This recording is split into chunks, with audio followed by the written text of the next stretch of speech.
આપણા દેશના સ્વતંત્ર દિન વિશે થોડું કહેવા માંગુ છું। 15મી ઓગસ્ટ 1947ના રોજ આપણો દેશ અંગ્રેજોની ગુલામીમાંથી મુક્ત થયો હતો। એટલે દર વર્ષ 15મી ઓગસ્ટે આપણે સ્વતંત્ર દિવસ તરીકે ઉજવણી કરીએ છીએ। આ દિવસે આપણા દેશના વીર યોદ્ધાઓ અને નેતાઓએ અંગ્રેજો સામે લડીને આપણા દેશને આઝાદ અપાવી, જેમ કે મહાત્મા ગાંધીજી, જવાહરલાલ નહેરુજી, સુભાષચંદ્ર બોઝ, સરદાર વલ્લભભાઈ પટેલ અને બીજા ઘણા બધા યોદ્ધાઓ અને નેતાઓએ બલિદાન આપ્યું। દિલ્હીમાં લાલ કિલ્લા પર આપણા દેશ વડાપ્રધાન તિરંગો ફરકાવે છે અને લોકો દેશભક્તિ ગીતો ગાય છે।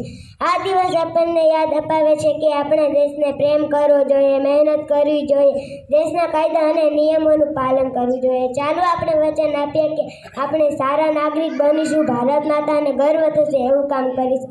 ભલે જિંદગીમાં હજી કંઈક બની ન શક્યા હોય, પણ આ દેશ માટે મરી શકાય એટલું દિલ તો રાખીએ છીએ। અસ્તુ, જય હિન્દ, જય ભારત।